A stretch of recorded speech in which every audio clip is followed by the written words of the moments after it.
आपण पाहताय गावाकडच्या बातम्या। लातूर शहरातील गाळेधारकांच्या भाड्यामध्ये मोठ्या प्रमाणात वाढ करण्यात आली। या विरोधात काँग्रेसच्या वतीनं गंजकोला येथे महानगरपालिका असा मोठा मोर्चा काढण्यात आला। शहरातील व्यापारी या मोर्चात मोठ्या संख्येने सहभागी झाले होते। करवाढ रद्द करण्याची आग्रही मागणी यावेळी करण्यात आली।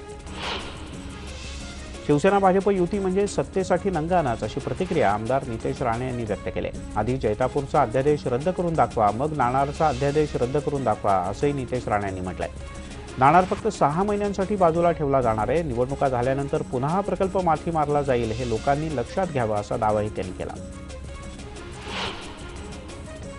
प्रधानमंत्री आवास योजनेच्या अंतर्गत परभणी शहरामध्ये फक्त 24 जणांनाच घरासाठी अनुदान मिळू शकलं। एकूण 11,286 जणांनी अर्ज दाखल केले होते, पण परभणी महापालिकेच्या अनागोंदी कारभारामुळे फक्त 24 जणांच्या खात्यावरतीच अनुदान जमा झालं आहे।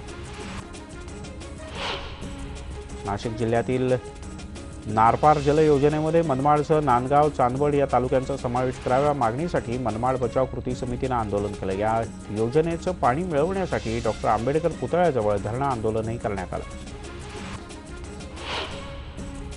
अवैध वाळू उपसा करून बेदरकारपणे चालवल्या जाणाऱ्या ट्रॅक्टर खालती चिरडून 2 शाळकरी मुलांचा जागीच मृत्यू झाला। जळगाव जिल्ह्यातल्या यावल तालुक्यातल्या आडगाव कासारखेडा या फाट्याजवळ हा भीषण अपघात झाला। या अपघातानंतर ट्रॅक्टर चालकानं घटनास्थळावरून पळ काढला। यामुळे संतप्त जमावानं हा ट्रॅक्टरच पेटवून दिला। भंडारा गोंदिया जिल्ह्यातील अवैध वाळू तस्करीला महसूल तसंच पोलीस प्रशासन जबाबदार असल्याचा आरोप खासदार मधुकर कुकडे यांनी केला आहे। वाळू तस्करीच्या बद्दल प्रशासन काहीच कारवाई करत नसल्याचा आरोपही त्यांनी केला। मनमाड शिर्डी मार्गावर पिंपळगावच्या जवळच्या टोल नाक्यावर बिबट्याचा मृतदेह सापडलाय। वाहनाच्या धडकेमध्ये त्याचा मृत्यू झाला असावा असा प्राथमिक अंदाज आहे। वनविभाग अधिकाऱ्यांच्या ताब्यात या बिबट्याचा मृतदेह देण्यात आलाय। त्याच्या अहवालानंतरच मृत्यूचं नेमकं कारण स्पष्ट होईल। हिंगोली जिल्ह्यातील औंढा शहरातील अनेक भागांमध्ये 20 दिवसांपासून माकडानं हैदोस घातलाय। अनेकांना चावा घेतल्यानं नागरिकांमध्ये माकडाची मोठी दहशत आहे। औरंगाबाद वनविभागाच्या पथकानं या माकडाला पकडून नंतर जंगलामध्ये सोडून दिलाय। हिंगोली शहरातील गांधी चौक परिसरामध्ये फळ विक्रेत्यांनी रस्त्यावर अतिक्रमण केल्यामुळे नागरिकांना मोठा मनस्ताप सहन करावा लागतोय। फळ विक्रेत्यांच्या दादागिरीकडे वाहतूक पोलीस सुद्धा दुर्लक्ष करत असल्यानं इथे मोठ्या प्रमाणात वाहतुकीची कोंडी सुद्धा होते। लग्न अवघ्या 3 दिवसांवर आलेलं असताना नवऱ्यानं आत्महत्या केल्याची धक्कादायक घटना हिंगोली जिल्ह्यातल्या गिरगाव इथं घडली। आत्महत्येचं नेमकं कारण अद्याप समजू शकलेलं नाही। ग्रामस्थांमध्ये या सगळ्या प्रकाराबद्दल मोठी हळहळ व्यक्त होते।